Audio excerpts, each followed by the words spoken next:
Hello and welcome to Games from Folktales, a podcast that mixes historical research and tabletop role-playing settings. I'm your host, Timothy Ferguson. A longer chapter this week. As part of this project, the material extracted from Hunt's Popular Romances of the West of England will eventually become a gazetteer. This means this material is rawer than in some other episodes, and it also doesn't have statistics, although those will eventually be forthcoming. Cairn Kinnajack, which means hooting, is on the road from St Just to Penzance, and devils gather there to watch wrestling matches. The light and noise are obvious in the surrounding land, and so people avoid talking while they pass through the shadow of the cairn, which lies over a road. At night, most people avoid that road entirely. The story that describes the doings on the cairn includes two miners who are a little drunk and are passing along the road at night, forgetting the prohibition, and they discuss their mining. A man in black gallops towards them on a horse. They knew the horse was one used in the mine, and so they called out to make sure they were not ridden down by accident in the dark. The drunken men spoke to the rider, who told them he was going to the wrestling and to come along. The miners found they could not help but obey, and that the climb was effortless. A crowd was gathered about a huge fire and singing a song that had a hoot as a chorus. Two gigantic men began to wrestle, but the man in black said there was insufficient light, and so a demon set his eyes upon the athletes, and they glowed with balefire that illuminated the match. The giants wrestled until one dropped the other, who lay as if dead. One of the miners was a lapsed minister of religion, and in a fit of morality, he offered the ultimate unction to the fallen giant. In an instant, the men were lost in the dark and fog, the demons had vanished, and the miners lay in each other's arms for warmth and waited for the safety of the sunrise. A quick piece of flavour text from Hunt. The old half-starved horses on the common, with their hides grown rusty brown, like the dried and withered grass by exposure, are ridden by the arch-fiend at night. He is said to hunt souls over this heath, and an old stile hard by bears an evil name, for there the souls are sure to be caught, none being able to get over it. Just a note for less rural people, a stile is a series of steps over a fence. Diabolic vicars. There are a surprising number of vicars skilled in demon worship in Cornwall. There are many others who can lay or banish ghosts. Hunt says that it's common to cast them to the Red Sea or the Dead Sea. There are covenants near the Dead Sea, and it surely must be annoying to have the various terrors of Cornwall appear in your lake. The Red Sea is the province of the Socatrans, a secluded order of magicians served by and serving potent tree spirits. Might they send agents to stop this behaviour? Let's work through some diabolic vicars.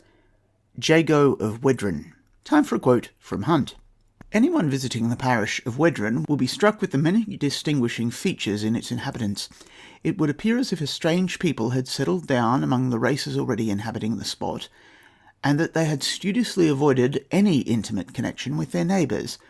The dialect of the Wedron people is unlike any other in Cornwall, and there are many customs existing amongst them which are not found in any other part of the country. Until of late years, the inhabitants of Wedron were quite uneducated, hence the readiness with which they associate ancient superstitions with comparatively modern individuals. The Reverend Mr. Jago was no doubt a man who impressed the people with the powers of his knowledge. Hence, we are told that no spirit walking the earth could resist the spells laid upon him by Jago. By his prayers or powers, many a night wanderer had been put back in his grave, and so confined that the poor ghost could never again get loose. To the evil-disposed, Mr. Jago was a terror. All Wendron believed that every act was visible to the parson at the moment it was done. Day or night, it mattered not. He had been known to pick a thief at once out of a crowd, and criminal men or women could not endure the glance of his eye. Many a person has at once confessed to guilty deeds of which they had been suspected the moment they had been brought before Mr. Jago. We are told that he had spirits continually waiting upon him, though invisible, until he desired them to appear. The parson rode far and wide over the moorland of his parish. He never took a groom with him, for the moment he alighted from his horse, he had only to strike the earth with his whip, and up came a demon groom to take charge of his steed. The quote from Hunt ends there. Jago obviously has piercing gaze at minimum, and he has a demonic groom. He also has the ability to pin ghosts in their graves. It's possible he has fairy powers, or uses the powers of the divine to control the infernal. As an alternative, he might really be happy using demons to be a really great vicar. Not every diabolist wants to be emperor of the world. Jago is also mentioned in a later story. There was a suicide called Tucker who was buried at a crossroads. When the people rode past, they'd crack a whip and yell, "Arise, Tucker," and his shade would travel with them for a way. Eventually, Tucker became sick of being used for a game, so he did not return to his grave, staying gripped to the last rider. This parson locked him back into his grave. The people of this area may have odd characteristics because they have fairy blood or magical warping. This is where you can find your deep ones in Cornwall if you need them. Peter of Altarnan. This myth is from the reign of Charles II, but you can work it back into 1220 if you like. The deacon of the church, Peter, was interested in his office only for the luxuries it provided. He was reputed to disinter the recently dead. Some said it was to steal their rings, others that it was for black magic. What is known is that at the age of 100, dark hair grew through his grey ones, and new teeth thrust from his empty jaws. He died when he was over 150 years old. Dando of St. Germans. Dando was a jolly friar at the Priory of St. Germans.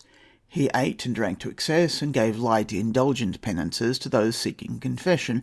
He was well liked by many of the locals, save a few, whose deep curses followed him with effect. The priest pursued hunting with the same excess as his other vices, and he trampled the fields and gardens of many farmers.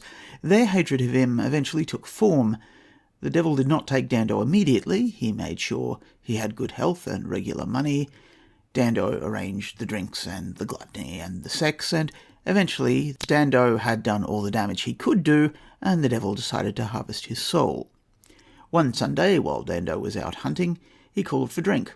"Where can I get it?" asked one of his grooms. "You can go to hell if you can't get it on earth," answered the priest, and a dashing man rode up and gave him a flask. The man and the priest argued, and eventually the man lifted the priest onto the front of his horse. He galloped toward the river, and when he leapt into the flow, the water boiled and hissed. The priest was never seen again. A carving of this story is found on the oak throne of the Bishop of St. Germans. The hounds of the hunt are often heard on Sabbath mornings. Some people are chased by the dandy dogs and a dark hunter with saturnine horns, but if they pray fervently, the hellhounds are turned aside and they seek other prey. The Parson of Dawlish. The Bishop of Exeter was dying, and the priest from Dawlish, whose name isn't given in Hunt, kept dropping in to see how the bishop was doing. This seems like an act of charity, but he wanted the throne for himself and was waiting for the prelate to die. The clerk of the cathedral was the priest's guide through the wilds between the two settlements, until one night they got lost near Haldon. The priest quarrelled with the clerk and finally said, "I'd rather have the devil for a guide than you." A peasant on a moor-pony rode up and led him to Dawlish. As they entered the town, the peasant asked the priest to dinner. They entered a ruined house, well lit and filled with wild but convivial people. There was a great deal of feasting and drinking, and the priest entertained his new friends with some hunting songs and songs in praise of the devil. The company liked these and joined in the choruses, and then, near dawn, the clerk and priest tried to leave, but their horses would not move, regardless of how soundly they applied the whip. The company laughed and turned into demons. The priest found his horse was really a rock, and the mansion was merely an illusion above the sea. 2 stray horses wandered into Dawlish the next morning, and a search was made. The clerk and the priest were found dead, still clinging to 2 rocks, waist-deep in the bay. Duffy and the Devil. Duffy and the Devil is a Cornish version of Rumpelstiltskin.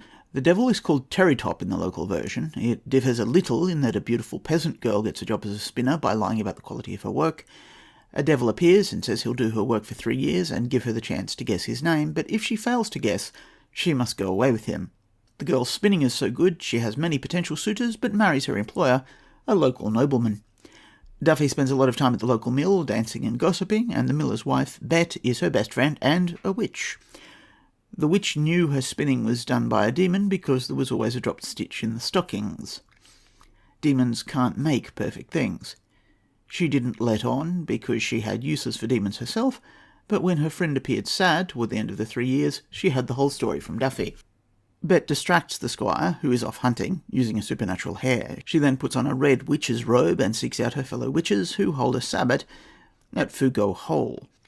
She gets the devil drunk and encourages him to dance and sing, and he foolishly mentions his name. The squire, who's been led to the revel by the hair, hears this and tells it to his wife the next morning, thinking it but a queer occurrence.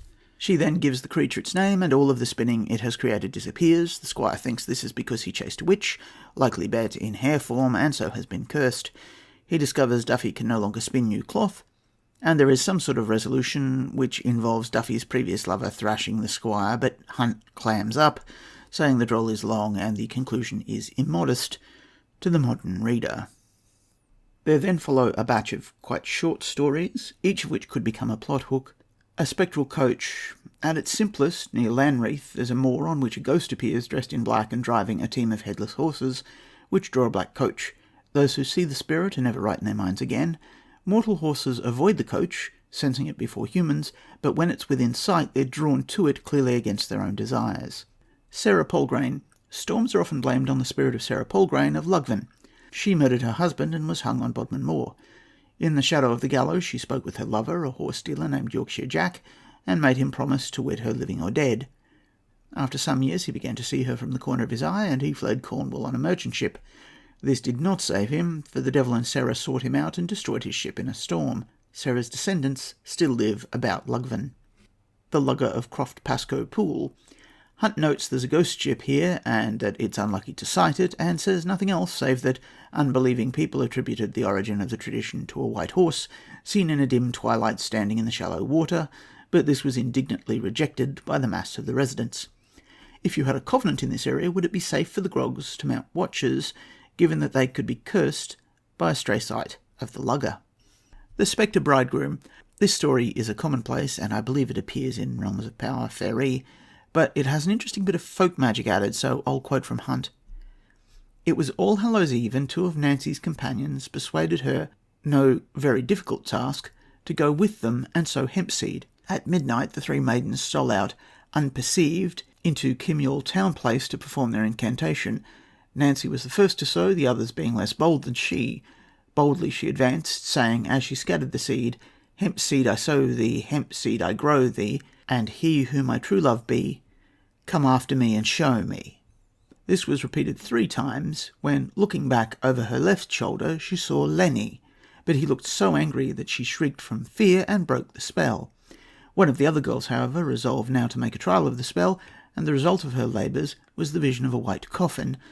Fear now fell on all, and they went home sorrowful, to spend each one a sleepless night. That ends the quote from Hunt. The boy Lenny was a sailor and had great difficulty because his ghost was literally pulled from his body while he was trying to steer through a storm, causing him to faint. The girl who saw a coffin died within a year. The man's boat was wrecked and he died on the shore. After sunset, his ghost appeared on horseback and dressed in a shroud and grave clothes to Nancy, and she was so surprised to see him, she took his hand without noticing his clothes, and once he'd pulled her onto his horse, she could not resist him. As the riders passed by a blacksmith's by a church, Nancy regained speech and cried out for aid. The blacksmith grabbed her and pulled her to the ground, but the ghost seized part of her dress and began to drag her away with supernatural strength. The blacksmith kept hold, and the two were dragged for some distance. The blacksmith, who had been disturbed at his work, still had a red-hot iron in one hand, and he used it to burn through the dress, and the ghost vanished over the wall of the graveyard in which the sailor was lying. In the morning, Lenny's horse was found covered in foam, with a swollen tongue and with rolling mad eyes. There was a piece of wedding dress on Lenny's grave, and Nancy passed away from the shock. The Ghost of Rose Warne. Ezekiel Gross purchased the land and house of de Rose Warnes, possibly through a lawyerish trick. This was in the time of James I, well after the Games period, but use it anyway. Gross was a terribly greedy man, and he'd heard a folk tale saying that there was a treasure hidden somewhere about the house. He looked for it, but couldn't find it. He began to hear noises around the house, and after a time he saw a shadowy figure. Eventually, it manifested as a careworn man in clothes of an old style, making gestures Ezekiel could not understand. After weeks of this, he yelled at the spectre, "In the name of God, what wantest thou?" "To show thee, Ezekiel Gross, where the gold for which thou longest lies buried," answered the ghost. Ezekiel could not rise from his chair, but the ghost made pleas to Ezekiel's greed and dragged him out to a set of stones, telling him, "Ezekiel Gross, thou longest for gold, as I did. I won the glittering prize, but could not enjoy it. Heaps of treasure are buried beneath these stones. It is thine if thou diggest for it. Win the gold, Ezekiel. Glitter with the wicked ones of the world, and when thou art at the most joyous, I will look in upon thy happiness." The ghost then vanished. In short, Ezekiel found a bronze urn filled with ancient gold coins. It was too heavy to lift, so he snuck out each night to bring the treasure home. He expands the house, buys the surrounding land, buys a coach and four, lives well for many years. His revels become vaster and vaster as time goes on, and one Christmas Eve he's having a massive party when the ghost appears at the feast, crushing the mood of festivity. Afterwards, whenever Ezekiel holds a gathering for his friends, a terrifying vision appears and drains away all goodwill. His friends abandoned him until the only person he spoke to was his clerk. The ghost began to haunt Ezekiel's every moment. Eventually they came to terms. Ezekiel would give all his wealth to anyone the ghost nominated, and it would leave him in peace. The spectre selected Call, the clerk, and when the paperwork was done, it explained its motive. Time for some hunt. Gross was then informed that this evil spirit was one of the ancestors of the Rose Warns, from whom, by his fraudulent dealings, he had obtained the place, and he was allowed to visit the earth again for the purpose of inflicting the most condig punishment on the avaricious lawyer. His avarice had been gratified, his pride had been pampered to the highest, and then he was made a pitiful spectacle, at whom all men pointed and no one pitied. He lived on in misery, but it was for a short time. He was found dead, and the country people ever said his death was a violent one. They spoke of marks on his body, and some even asserted that the spectre of De Rose Warne was seen rejoicing amidst a crowd of devils as they bore the spirit of Ezekiel over Carnbria. And that's it for Hunt this week. Next week we return to Lord Dunsany with the third of his stories concerning master thieves. I still don't have a tagline, so see you next week.